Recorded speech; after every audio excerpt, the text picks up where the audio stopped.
Ruben, then you Clay Aiken, but second place gets nothing. So get up at this godforsaken booth. The truth is you sadly mistaken. Proof I'm back.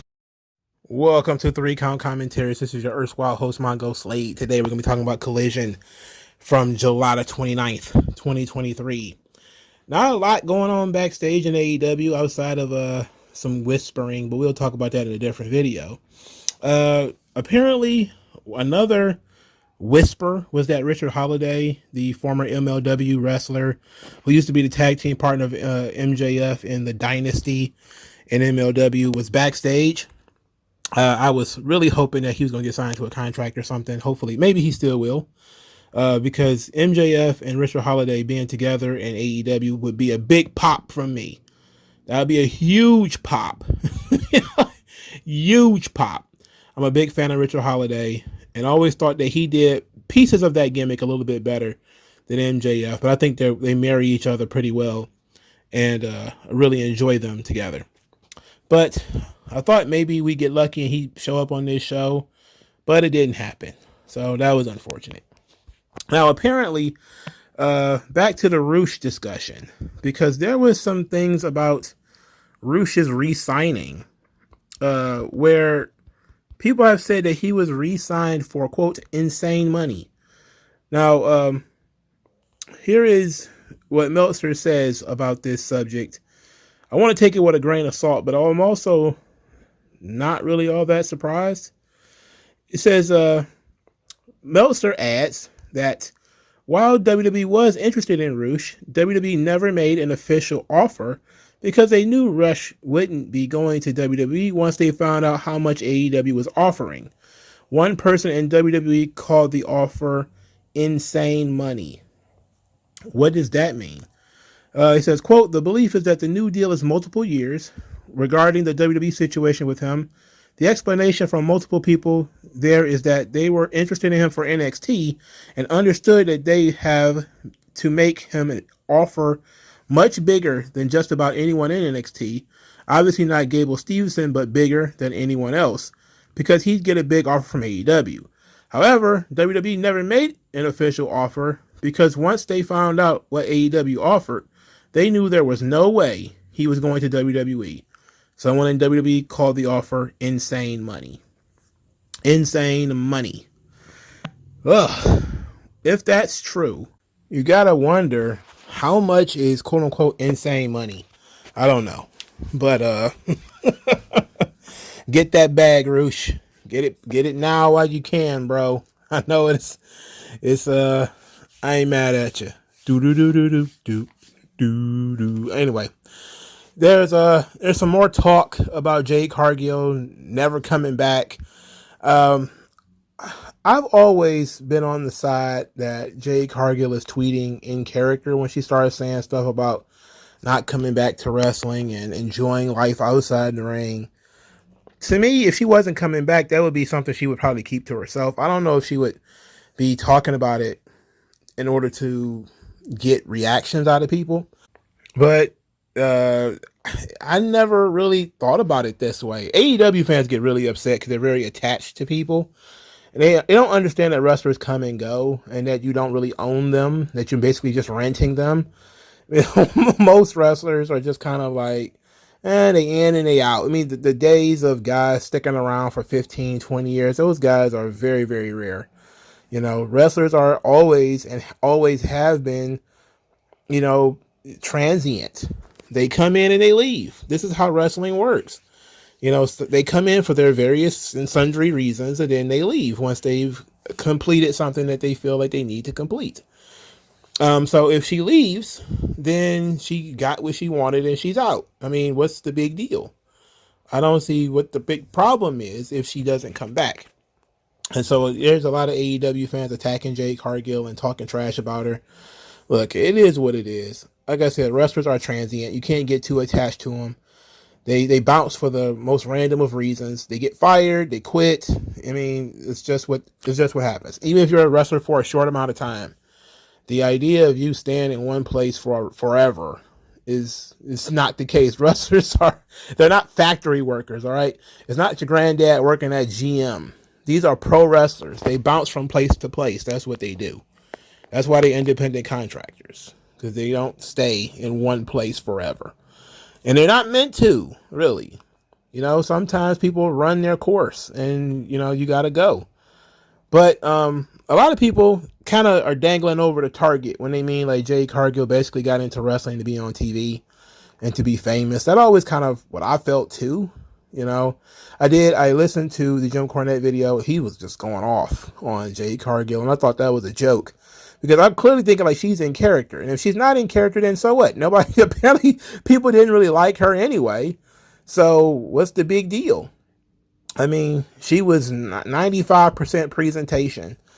And then when she lost, it was in 32 seconds because heaven to Betsy, she don't know how to work a match and lose. But that's AEW's fault. They had her on the roster all that time and she didn't learn anything. You know, so, I mean, I don't know what else to say. So if she doesn't come back, then what can AEW do except blame themselves for for giving her a platform, pushing her for undefeated for 3 years, and then she bounced on them. I mean, what can you do? You hopefully you did the right thing in putting Chris Statlander over, but I'm really not too hung up on this thing because I'm personally just think it's gimmick and that she'll be back after she takes a vacation because she was champion for a long time. So maybe she just wants some time off and then, you know, maybe she'll come back, you know, reinvigorated or whatever. Or she just won't come back at all. Either way, you're not really missing much. So it's not enough to really get in your feelings over. All right, let's get into this ladder match. Match 1, the ladder match for the Mask of Andrade. Andrade El Idolo, look at me, look at me. And then his opponent is Buddy Matthews. Where's Buddy Matthews' girlfriend getting stretched on Tuesdays? Anyway, let's talk about that for a second. Wait a minute. Pause. This is, before we even get into the whole bullying Buddy Matthews thing, did you see Dominic Mysterio's tattoo? If you haven't seen it, go on Twitter. The man has Villano, which means villain, tattooed on his neck, but it's vertical. It's vertical on his neck. It looks ridiculous. He is in officially the stupid tattoo contest, especially the stupid neck tattoo contest. That genre of tattoo almost never goes well. Whenever you put a tattoo on your neck, it's almost always trash. He got Villano tattooed on his neck. Look, maybe Buddy Matthews is safe after all. He doesn't have a goofy neck tattoo, so maybe he might be safe after all. maybe he's safe. I don't know. Maybe, I don't know. Does Rhea Ripley like that or not? Maybe we should ask. Maybe we should send her a tweet, or what they calling them, X's now, because you can't tweet, so it's an Xer. What do we call it? Now that they changed the name from Twitter to X, what are we calling the tweets? Are we chat boxing? What is it? What are we calling these things now? I don't know. Just call them tweets from now on, I guess. Are we tweeting Rhea Ripley about this? Hey, what do you think about this random word that he tattooed on his neck? And not even like in a cool cursive or anything, you know, horizontally on the neck, but vertically on the neck, right? Like, yeah, I want you to do the V, the I, all the way down my goddamn neck. Come on, man. You out of your goddamn mind. That was crazy stuff. That's crazy business, man. Anyway, Andrade, look at me. Yeah, look at him. He came out dressed like American Badass Undertaker, including the straps, which is absolutely hilarious. He ended up taking the top off eventually. I was like, okay, because you look like a bit of an idiot. But the match itself was, again, over Andrade's mask, and it was going fine. You know, it's a ladder match. Then two things happened. Matthews apparently, I don't know if he was injured, but he was looking like he was injured. And so Andrade was climbing the ladder extremely slowly as Buddy Matthews went outside to the training staff. I don't know, maybe he hurt his wrists, forearm, elbow. We need to pop his shoulder back into place, something. And I was thinking to myself, Now, they luckily went to commercial. But I'm saying to myself, there's still people in the building. What are you going to do now that if Buddy is hurt? How are you going to explain why Andrade just doesn't win this match. And I was like, well, the simple thing would be to have Julia Hart jump in the ring, and she could just jump on Andrade's back or whatever, pull his leg or something like that, just to slow him up. But apparently when they came back from commercial, Buddy was fine, and he worked the rest of the match.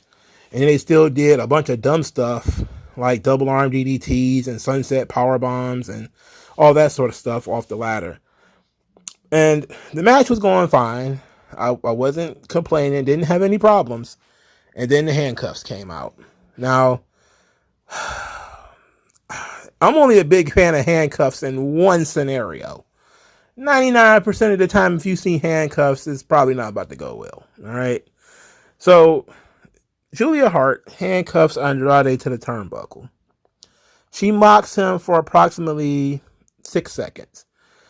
Buddy Matthews gets a chair. He's running at Andrade with the chair. Buddy kicks him in the face. Julia drops the key to try to help Buddy. Andrade just kneels down and picks up the key, unlocks himself. Now, granted, he is not locked for long. They tussle a little bit more than Andrade handcuffs Buddy Matthews. Buddy Matthews now is stuck. Andrade goes to climb the ladder. Now, Julia Hart goes under the ring and gets some bolt cutters. She gives the bolt cutters to Buddy Matthews. Then she gets in the ring and climbs up top Andrade's back. So Andrade is still climbing, even with Julia Hart on his back. Buddy Matthews is struggling to cut the chain to the handcuffs. He finally cuts them. Julia Hart's on the top of the ladder. She's slapping Andrade in the face. He's no-selling the slaps. He finally grabs her by the arm. He pushes her off the ladder. She is caught by Buddy Matthews, and they both go through a table. And that's the finish. And Andrade wins the match. And I'm a fan of the Julia Hart is pushed off the top rope. She hits the Buddy Matthews, and they both go through the table. That part was fine. This handcuff business really didn't need that. Wasn't a big fan of that part. But I think most of the match was fine. Andrade won his mask back. So what are we doing with the House of Black now? How does this further their trios angle? I thought the point of re-signing Roosh was for him to, join Andrade and, Los Facción Ingobernables, or Los Ingobernables was going to fight House of Black. I thought that was part of the goal. But apparently, no. Andrade fights these guys off by himself. So, I don't know. But I just think the handcuffs was a little too much. We didn't need the handcuffs, all right? All right, so Miro is about to do a promo, and then he's attacked by some guy. I don't know who this guy is. But Miro quickly dispatches this person by beating this guy with the chair after Miro got hit with the chair. At that point, he called for Shivani, and Shivani did not return, which was smart. So I don't know what was going on here, nor do I care.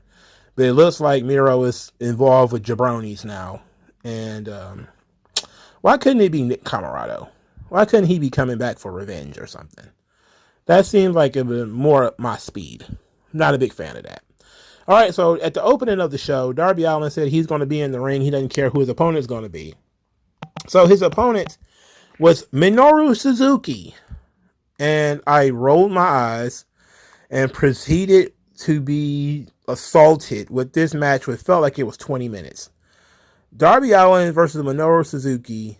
Now, they tried to say, this is a storyline because they wrestled each other at Forbidden Door in June, but they were in a 6-man tag. This is their one-on-one match. I was like, oh my God, what is up with these people and Minoru Suzuki? Come on, bro. Like, I know this is for their audience, but what the hell is up with Minoru Suzuki? Please, get this shit out of here. Anyway, Darby Allin proceeds to throw some of the fakest knee strikes I've ever seen, especially the ones outside the ring. His strikes, his punches, forearms, everything looked terrible. The finishing sequence was okay. At least it was hot. A springboard coffin drop from the middle rope took Minoru Suzuki down. He fell right in place for the coffin drop, and instead countered it into a chokehold, and then that was countered into a roll-up. Of course, they did the old person who uses a sleeper hold finish is too stupid to kick out of a roll up finish, but it had to end at some point. My God, this thing felt like it was going on forever. They stood in the middle of the ring, forearming each other in the face. That's literally every Japanese match ever. I was just like, oh, this felt like it was going on forever, man. Minoru Suzuki might be a big star in Japan. He's hardcore Holly over here, okay? Please stop using this guy. Stop bringing him over here. Just don't do it. If you want to bring him in for a special occasion, that's fine, I guess. But just, treating him like he's like the biggest star of all time. It's like, come on, bro. Like, nobody knows who this fucking guy is. He's been on this show a few times already. He does nothing, but, he randomly wins, randomly loses, wins one, lose one. It's no different than any of these mid-carders on the show. This was ridiculous. And I could have done without this. So what I couldn't do without was Christian. Because Christian applauded Darby Allin after the match, but then says that it seems that Darby is ready for his TNT title match, but he's not. Because he's distracted by Nick Wayne, he's distracted by AR Fox, he's distracted by his buddy Swerve Strickland. And then he says that this division has been taken to the next level. The prestige of the title has been increased since he is laid on his shoulder. So that Darby Allin is no longer qualified to be the TNT champion and will never be TNT champion again. Not as long as he is, the two of them are TNT champion. Christian is amazing. He saved this segment. Well, his segment was excellent. I just wish it didn't take us so long to get there. A 15-minute match with Minoru Suzuki. Please, get the out of here, please. All right, so Toni Storm cut a promo, and she looked like Marilyn Monroe, which, reminds everybody that the girl is gorgeous. All right. Apparently, she's going to be wrestling Hikaru Shida, which is what I guessed Wednesday when they booked that Nyla Rose Hikaru Shida disaster. Shida and Storm, don't care about it. It's not a storyline, it's just a series of matches. Toni Storm needs to be doing something.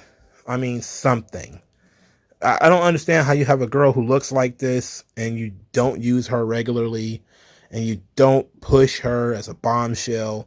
You want to use her as a heel, that's fine, but you give her as much, you give the most out of shape Japanese weirdos with zigzags cut in his head. This guy gets 15, 20 minutes on your show. The blonde bombshell who speaks perfect fucking English doesn't get any time at all. She has to cut a promo in 42 seconds or some shit. And then the promise of which was that her and Shida were going to beat the piss out of each other, which I'm not entirely sure I want to see. Not sure I want to see Toni Storm have the piss beating out of her. Why would I want to see that? Not a big fan of that, actually. The funniest thing is she said that Shida was the pandemic champion, and just like the pandemic, we're glad it's over, which was pretty good. My favorite match of the night, Samoa Joe versus Gravity. Now, I'm going to tell you why this was my favorite match of the night, and you're not going to believe it. Gravity was in ring when Samoa Joe got an entrance, which is not my favorite thing in the world, because I think Gravity's hilarious. So, and I'm gonna talk about what made me angry about this later, because this puts a smile on my face. So this Gravity fellow, he's doing the astronaut walk, and I'm dying laughing at this point. The astronaut walk is one of the funniest fucking things in wrestling right now, dog. That astronaut walk is fucking hilarious. He looks like he's walking in 18 feet of snow. It's just so hilarious. It's so silly. It's incredibly silly. And he kept doing it. Like he did it more than once.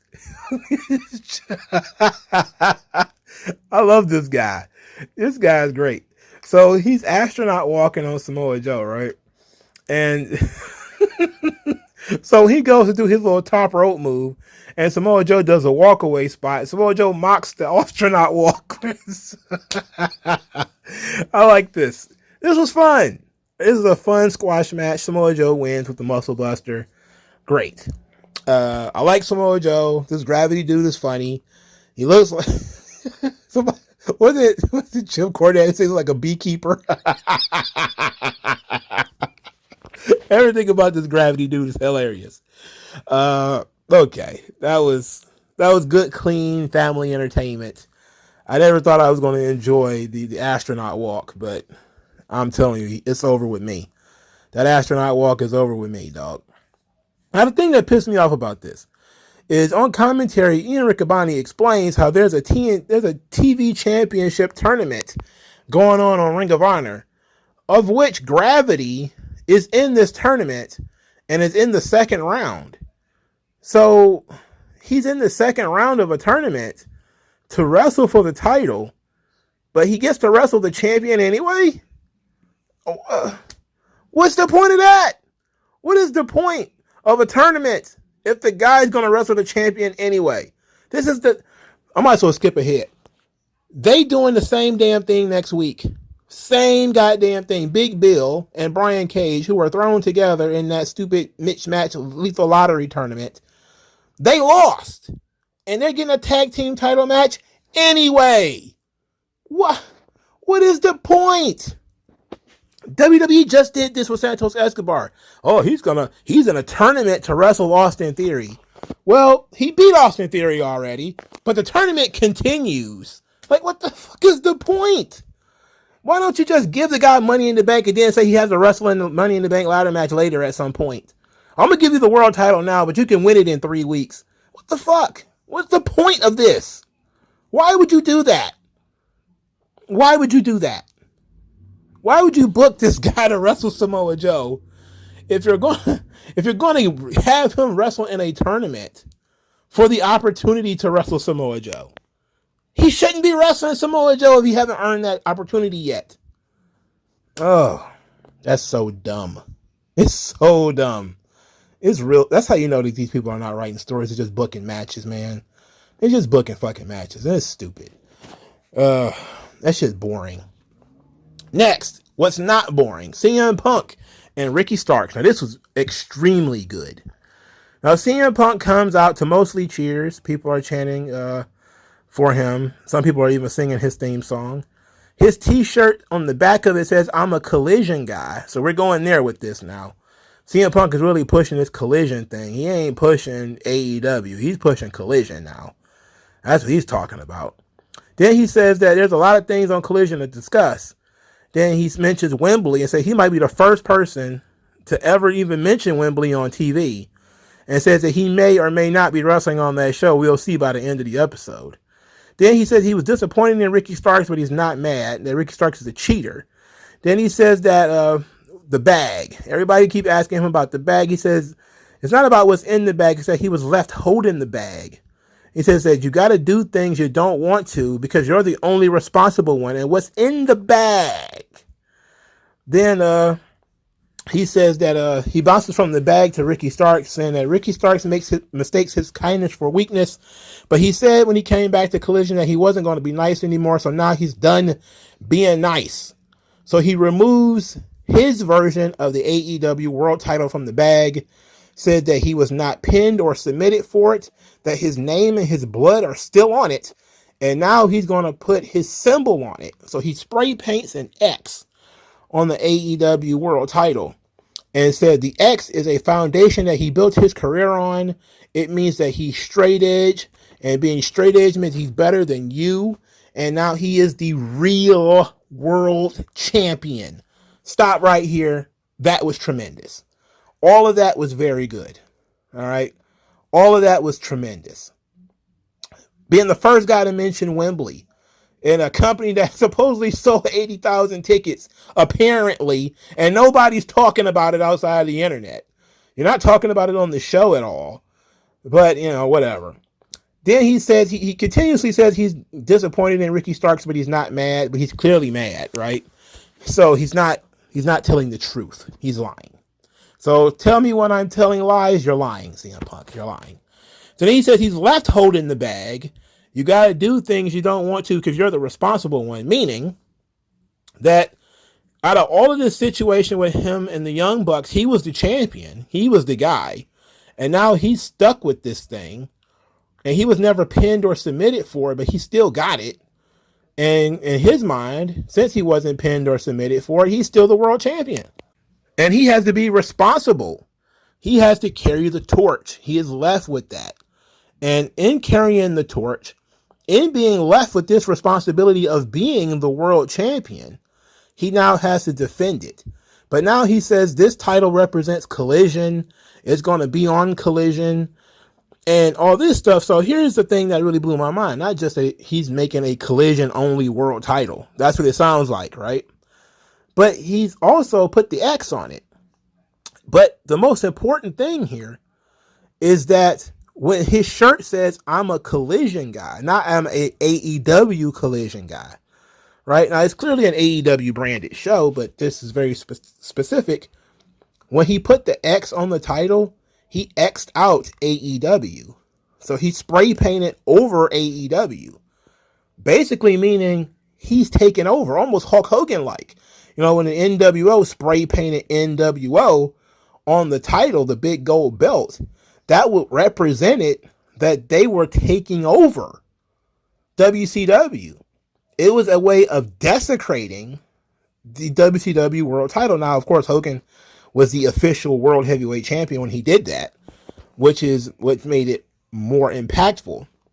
But in this respect, because CM Punk is definitely focused almost solely on Collision, and he kept mentioning Collision. There's a lot of things to talk about on Collision. I'm a Collision guy. You know, putting the X on AEW. He's separating Collision from the rest of the AEW product. Okay? He's saying, this is my thing. I don't care what you guys do. He's saying, I'm the world champion. I don't care what you guys do. MJF is on this show. Doesn't mention this at all. Doesn't talk about this at all. Nobody even asked him about it. You would think if you're running an angle where two guys are calling themselves the world champion and they're on the same program, that one person would have something to say about it, right?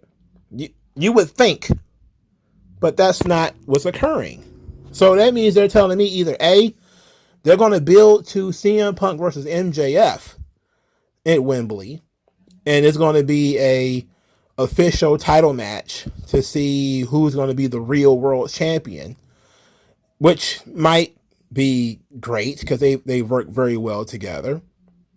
Or they're going to go with the split roster, and Collision's going to have its own world title, which is what it seems like right now, and that's kind of how it was explained. That this is going to be Collision's world championship. It doesn't have a name other than Real World's title, but that's, I guess you could call it the Lineal World's Championship, because that's technically what it is. He was never pinned or submitted for it, so technically he's the Lineal World Champion. So that was dope. Really enjoyed that. Now, Ricky Starks comes out there. He comes out there first and says that he wants a proper entrance. So he wants everybody to forget that they saw him already. They want his theme music played and everything. So he goes back, they play his theme music, and then the announcers, of course, act like they never seen him before because we're playing into his gimmick now. And it takes Ricky Starks forever to do his entrance. And CM Punk is sitting there, you know, looking at his stopwatch on his wrist, even though he doesn't have a stopwatch on his wrist. And basically, you know, signaling that Ricky Starks is taking forever. So Ricky Starks starts cutting this promo in which he says that he doesn't feel bad about cheating because Punk would have done the same thing. So he got to him first before Punk got to him. And then he says, as far as he's concerned, that title should be his, and everything that CM Punk owns should be his, and that he feels like he being Ricky Starks, feels like he is the real world's champion and the face of Collision. CM Punk then poked his head in the middle of his promo and then blamed some referees, to which Ricky Starks says, Stevie Wonder could have been the referee, I'd have still beat you, and says, so CM Punk is like, you want a title shot? And Ricky Starks says, I deserve a title shot. They argue about it, and then Punk says, okay, well, look, I'm not blaming the refs, even though he is blaming the refs, so tell me when I'm telling lies, Punk, you're lying. He's upset about the referees. He even said he got jobbed out by 3 referees, and then said he wasn't blaming the refs. He's a liar. So he then said that he'll only defend the title if he's given a special guest referee. So Ricky Starks cuts into him and says, you don't have any friends. So whether it's going to be somebody basically from Ring of Honor or somebody from WWE, He doesn't have any friends, so he doesn't care who the referee is, and they shake on it.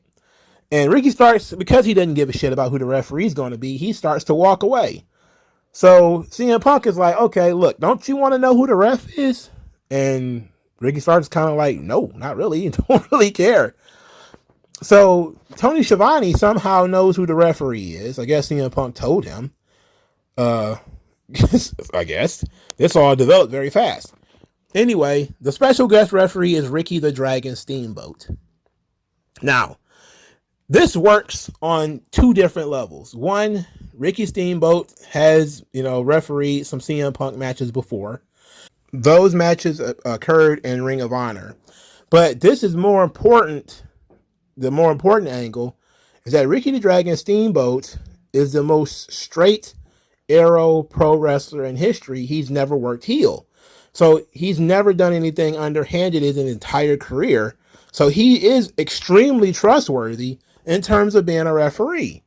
So this works. And since CM Punk has been bitching about referees, to finally have a referee that has never done anything underhanded in the history of the business, somebody that he can trust and somebody who's familiar with the way he works, this is good.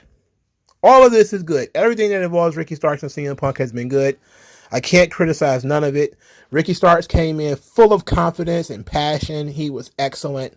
Punk was condescending. He was needling. He was lying. But he still came across as being believable. He still makes a really good case for why he's a world champion. Now, we have to ask ourselves, is MJF ever going to mention that he's the world champion? I don't know. They dropped the ball on letting anybody know whether he was going to wrestle at Wembley or not. But it was a great segment nonetheless. Excellent segment. All right. There was a vignette for FTR versus Adam Cole and MJF. We'll talk about that in a moment. The next match was a trios match, which was Bullet Club Gold, Juice Robinson with the Gun Boys versus El Hijo del Vikingo, Action Andrade, and Darius Martin. Now, I was stunned by the Jay White cardboard cutout because I wasn't paying attention to this. It got Juice Robinson in it, so I wasn't really paying attention. But I saw that cardboard cutout and I was like, oh my God, that's creepy. Because I thought it was literally Jay White at first, but then it looked so unnatural and I was like, what is going on?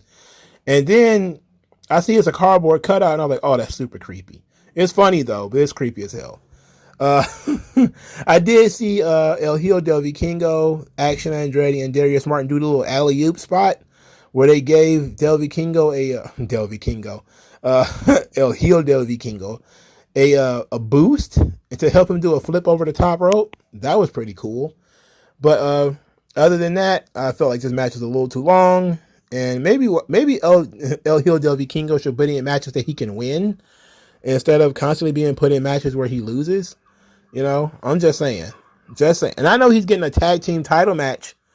What is this? Wednesday? Him and Commander, they're wrestling the Ring of Honor tag team champions. And it's like, why can't you put this guy in matches he can win, for Christ's sake? Why you keep putting him in matches he can lose? If you're Conan, do you really think about that at all? Like, they keep putting these guys. This is a guy who's carrying your belt, and he's not getting pinned. Like, he didn't take the pinfall in this match, but this guy's on the losing end of a lot of matches. Seemingly for no reason. Like, this guy's spectacular. He's athletically. And they're bringing him in just sort of to expose him to American audiences, but that's really it. So I don't know. Maybe that's all it needs to be. But Action Andretti, Darius Martin ain't going nowhere fast. All right, so the next match, Kiera Hogan versus Mercedes Martinez. Two people who seemingly are picked at random. If you played a video game and put it on like random, you would get Kiera Hogan versus Mercedes Martinez. These two people, I don't even think they knew each other was on the same roster. I don't think these two people even were in the same state at the same time before, let alone having any type of issue between the two of them.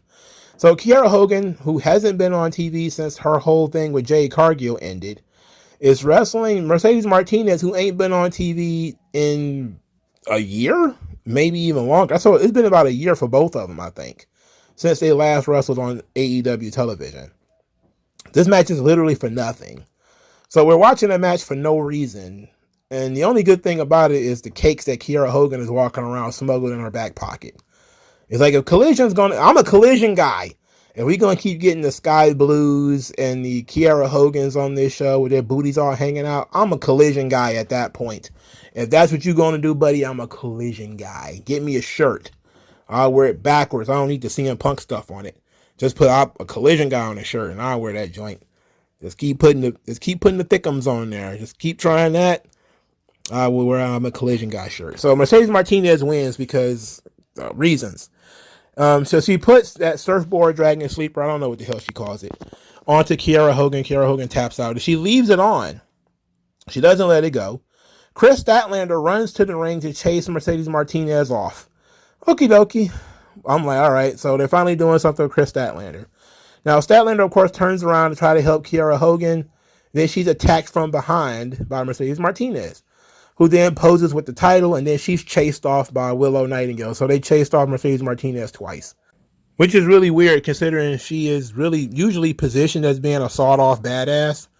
And her running from Willow, okay. Her running from Chris Statlander, it's a push, but okay. Apparently they're going to have the match next week, so they're not going to even put any effort into it. It's just Chris Statlander and Mercedes Martinez had an issue on this show, so they get to wrestle next week for the TBS title. Okay.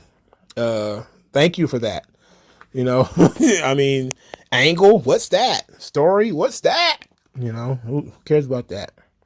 But use Kiera Hogan more, not just because she got a nice little booty, but also I think she's got something. Mercedes Martinez is a little on the old side.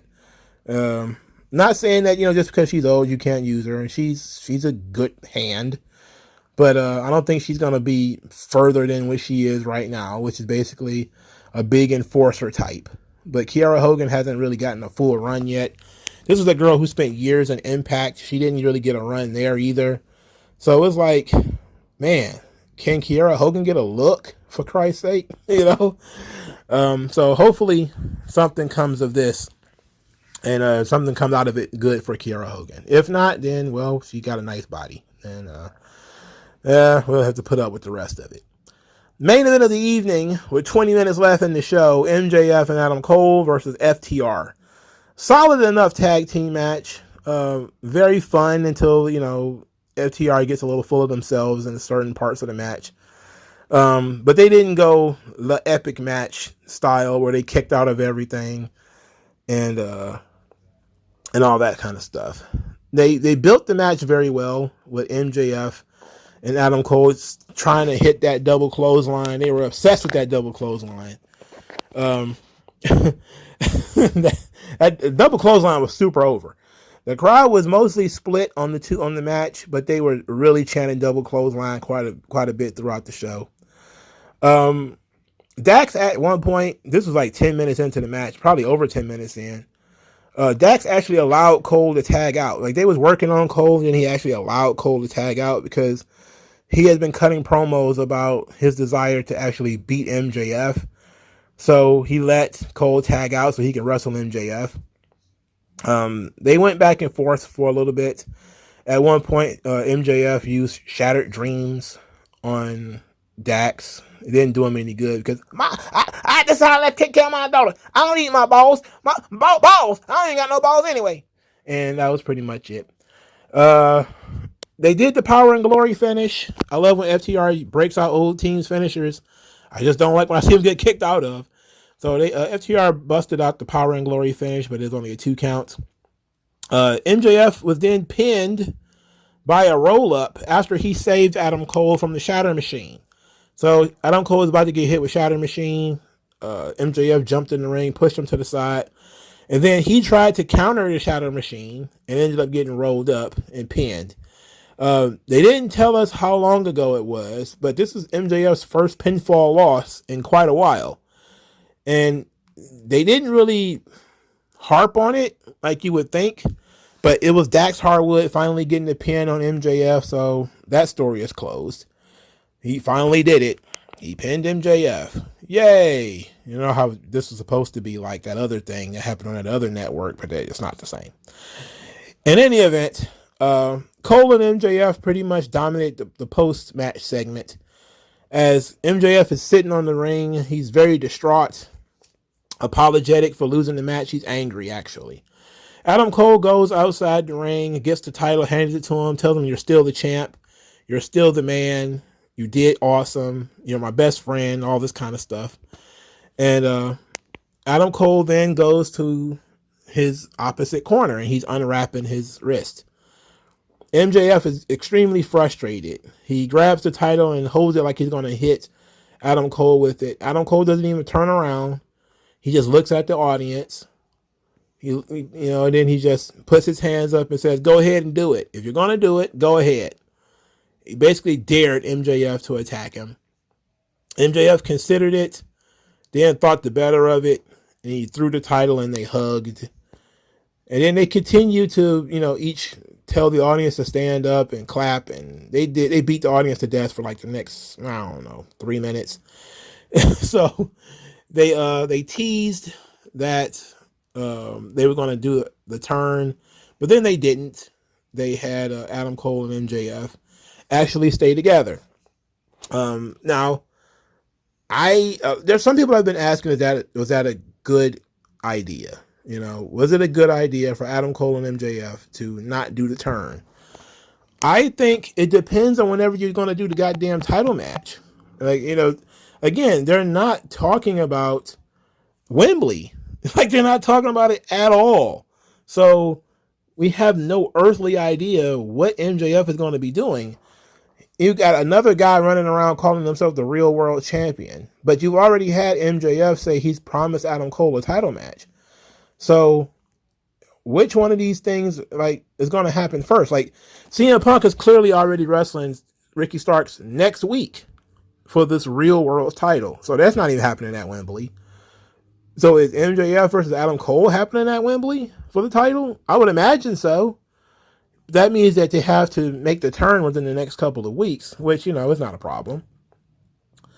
But some people are disappointed they didn't do the turn. I think that building anticipation is a good thing. And even though I expected MJF or Adam Cole to make the turn on this show, I don't have a problem that they didn't. Keeping them together is not an issue. The only issue is it continues to muddy the waters of MJF being a heel. But if you turn him and he attacks Adam Cole maybe 2 weeks before Wembley, as long as it gets significant amount of heat, which it should, then I would imagine fucking Adam Cole has to win the title at that point then, right? If he turns on him like a week or two before Wembley, I would imagine he's got to win the fucking belt, right? At least I would think so. If they do it, sooner than that, then maybe you can justify MJF winning. If Cole turns on MJF, then you can justify MJF winning. But if, the fans really love this team and they really love, the pairing, and then MJF is the one who tears it apart, then MJF has to be punished for it, right? Now, I know that, that's not always going to be the case, but generally speaking, it's not like MJF is doing anything with the belt anyway.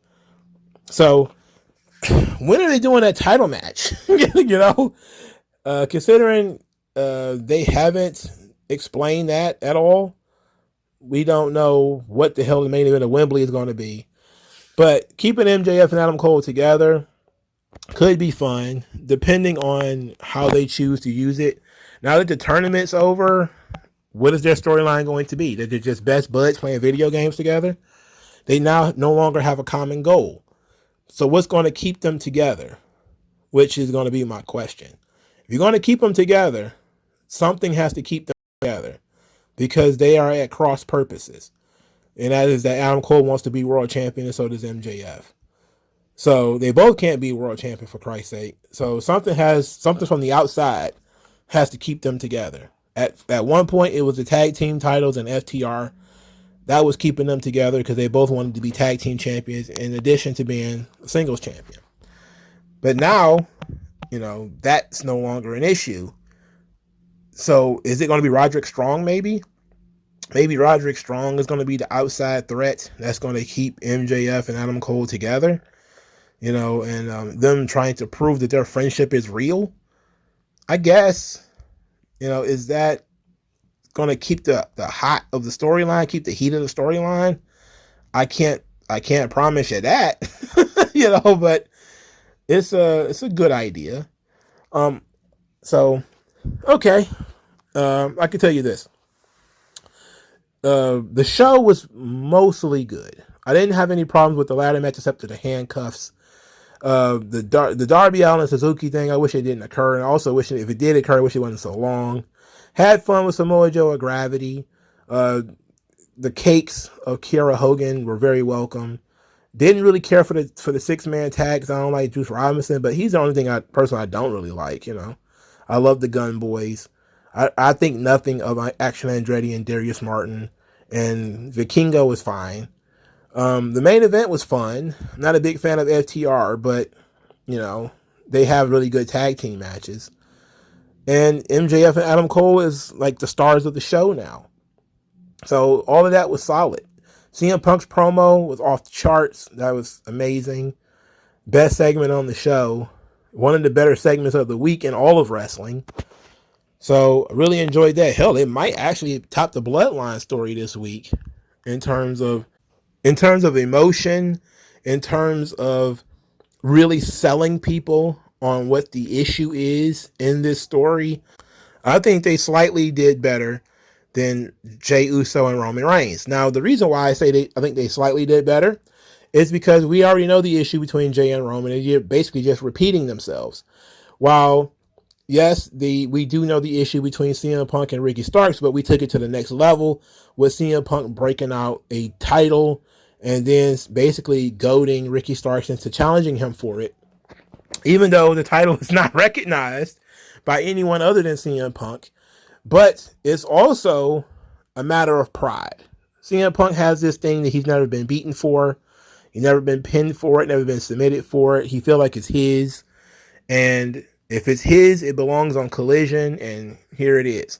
Now, if Ricky Starks wants to be the face of Collision, he's got to beat CM Punk. And if you beat CM Punk, you get this thing. And it's basically all of CM Punk's responsibility. It's the foundation of his career. So I like this. I thought that was very good this week. So I think that it's hard to say that the show was great, considering there was like more than half the matches I didn't care for.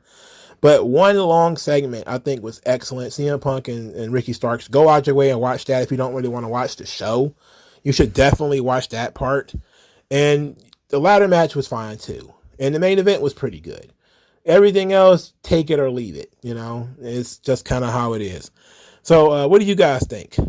I appreciate your opinions. Like, share, subscribe. I'll talk to you guys later.